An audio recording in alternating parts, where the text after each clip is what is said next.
Hello viewers, आज हम अपने channel chemistry and biology study classes के माध्यम से आपके समक्ष एक नया टॉपिक लेकर आए हैं, जो है जीव विज्ञान या बायोलॉजी का इंट्रोडक्शंस। इसके अंतर्गत हम बायोलॉजी की उत्पत्ति, उद्भव, इतिहास, क्षेत्र और बायोलॉजी की परिभाषा का अध्ययन करेंगे।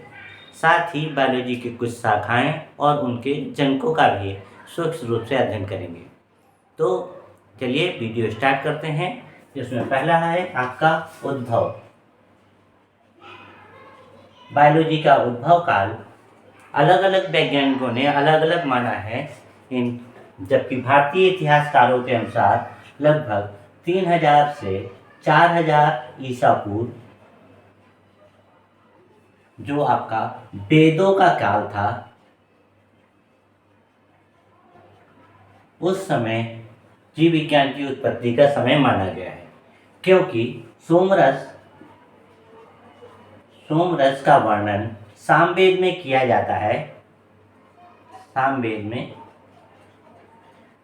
में किया गया है और सोमरस को मदिरा कहते हैं। और मदिरा जो है आज के समय में शराब को कहते हैं। और शराब जो बनती है वो पदार्थों के किण्वन द्वारा बनती है। और पदार्थों का किण्वन हमेशा सूक्ष्म जीवों द्वारा होता है। इस तरह से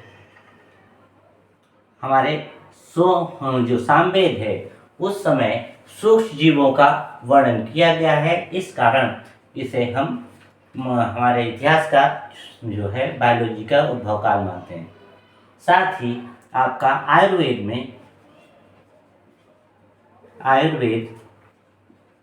में औषधियों का वर्णन है।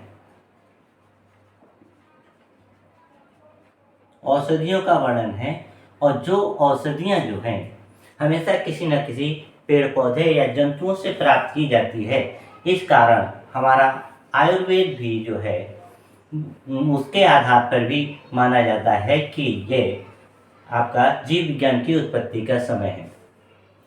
इसके और भी साक्ष्य मिलते हैं, जो कि आपके 470 से लेके 370 ईसा पूर्व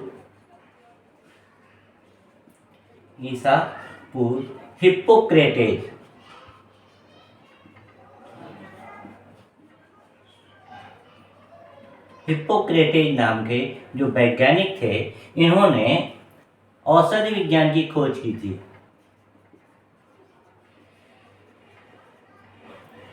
ईसा पूर्व का मतलब है जो ईसा मसीह जो है उनके जन्म से पूर्व के समय को ईसा पूर्व कहा जाता है। इसे बीसी कहते हैं। और जो जन्म के बाद का समय होता है उसे आपका एडी से प्रदर्शित किया जाता है। यानी आपकी शताब्दी जो शुरू हुई है उससे पूर्व हिप्पोक्रेटेज ने औषधि विज्ञान की खोज कर ली थी। साथ ही आपके लगभग 384 से लेकर 322 ईसा पूर्व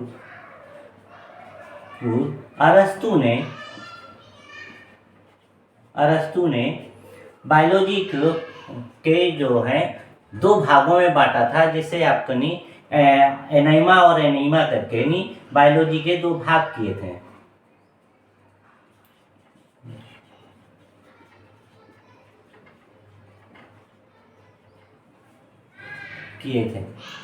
साथ ही आपका लगभग 370 से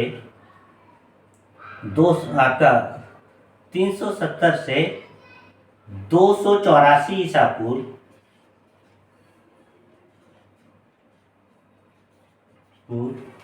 थियोफ्रेस्टस नाम के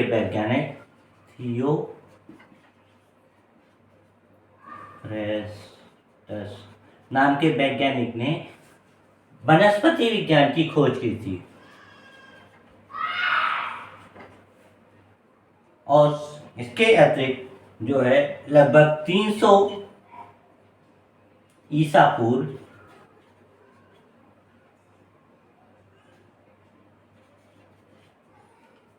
एक साइंटिस्ट थे जो आपके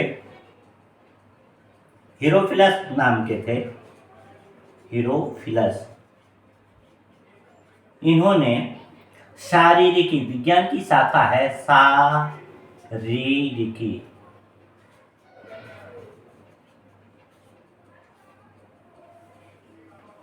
का अध्ययन किया था। इस तरह से आप मान सकते हैं कि ईसा पूर्व से ही जीव विज्ञान की खोज हो चुकी थी। अब हम इसकी परिभाषा का अध्ययन करते हैं। परिभाषा से पूर्व सबसे पहले हम ये देखते हैं कि इसका जो है उद्देश्य क्या था। बायोलॉजी का उद्देश्य जो है वो है, सबसे पहली उद्देश्य जो होता है वो है मौलिक जानकारी,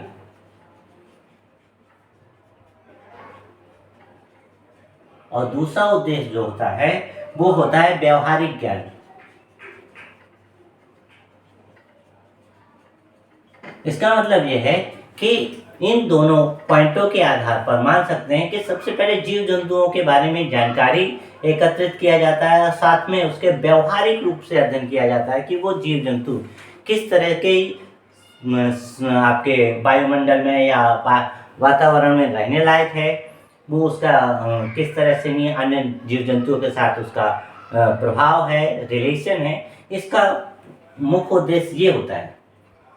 साथ ही इसका क्षेत्र जो है, बायोलॉजी का क्षेत्र क्या है, क्षेत्र जो है समस्त वायुमंडल, समस्त जो है जैव मंडल, बायोलॉजी का क्षेत्र कहलाता है। जैव मंडल में आपका तीनों मंडल सम्मिलित होते हैं, जिसमें स्थल मंडल, जल मंडल, थल मंडल, ये तीनों के तीनों मंडल इसमें सम्मिलित होते हैं। अब हम इसकी परिभाषा को थोड़ा सा देख लेते हैं। परिभाषा क्या है, तो विज्ञान की वह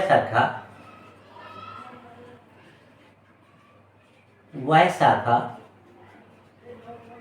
जिसके अंतर्गत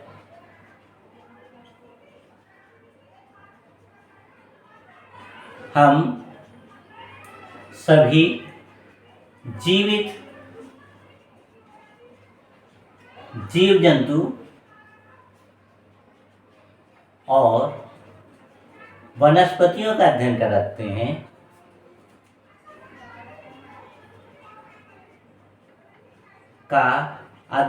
हैं,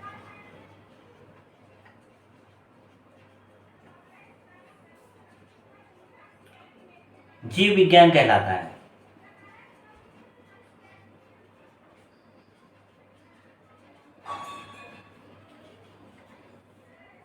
इसकी दूसरी परिभाषा क्या होगी, जो है प्राकृतिक विज्ञान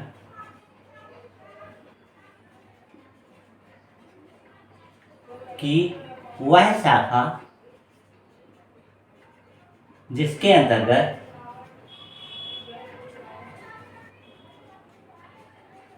हम सजीवों का अध्ययन करते हैं, सजीव पदार्थों का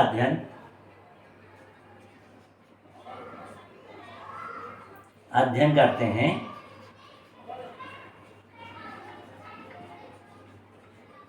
जीव विज्ञान कहलाता है।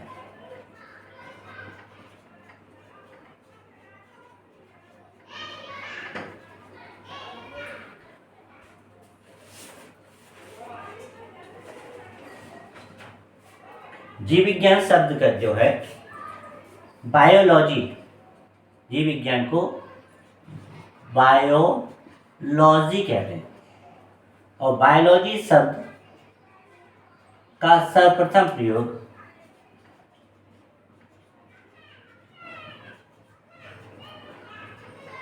फ्रांसीसी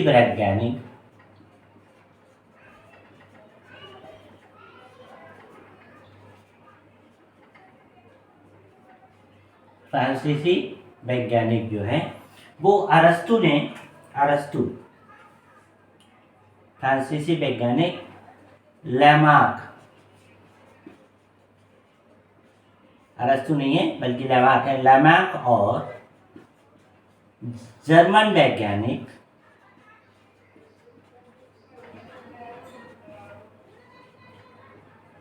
ट्रेविरेनस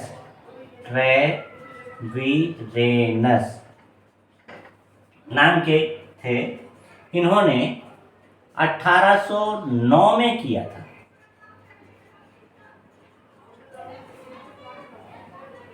बायोलॉजी दो शब्दों से मिला है, जिसमें सबसे इसका पहला भाग है बायोस और दूसरा है लॉगस। इसमें बायोस का अर्थ लाइफ यानी सजीव,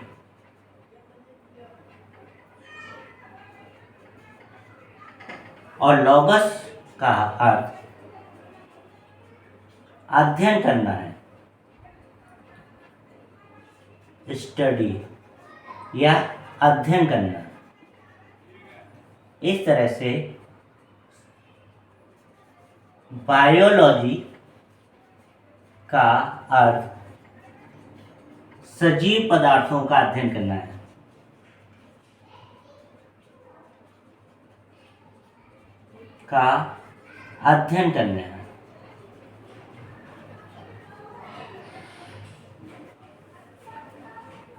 आधुनिक इतिहासकारों के अनुसार इसका जो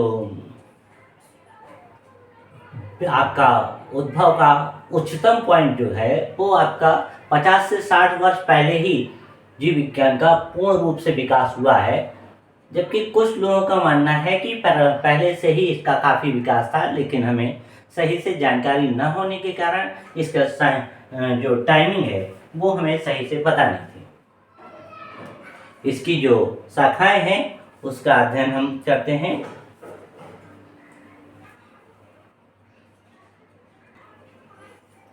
इसकी मुख्य शाखाएं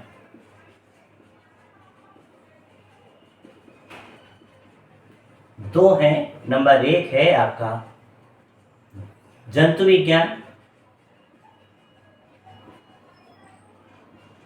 और नंबर 2 है वनस्पति विज्ञान।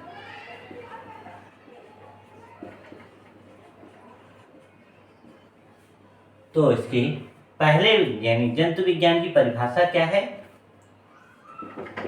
यानी जीव विज्ञान की वह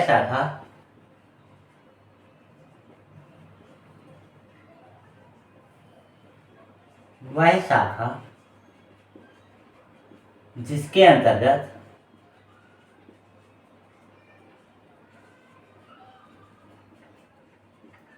हम सभी जीवित जंतुओं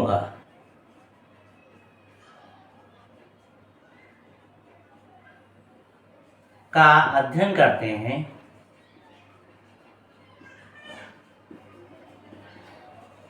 जंतु विज्ञान कहलाता है।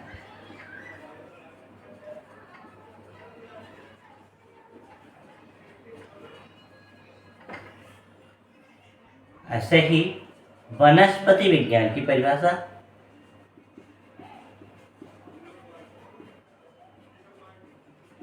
तो जीव विज्ञान की वह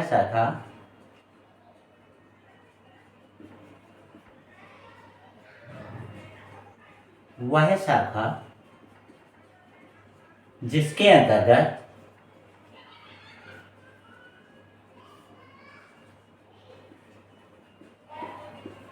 हम पेड़ पौधों व वनस्पतियों का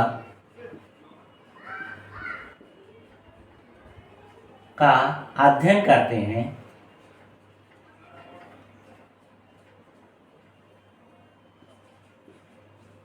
वनस्पति विज्ञान कहलाता है।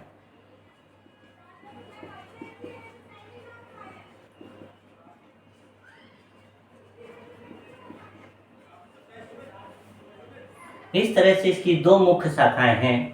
इसकी जो अन्य शाखाएं हैं वो ये हैं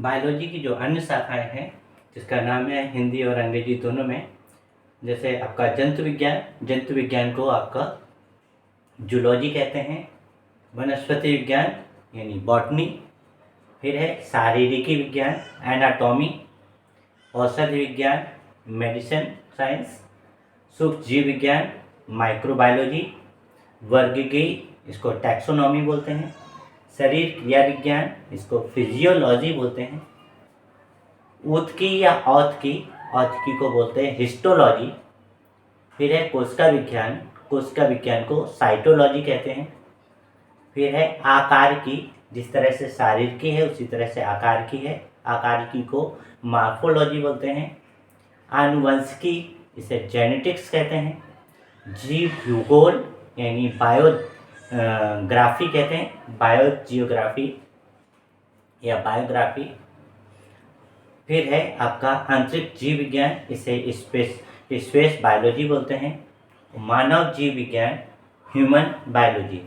इसके साथ साथ जीव विज्ञान की लगभग 100 से अधिक शाखाएं हैं, जिसको आगे चलने पर आपको अलग अलग रूप से हम अध्ययन करेंगे। अब थोड़े से कुछ जीव विज्ञान के कुछ जनक हैं, उनका अध्ययन करते हैं।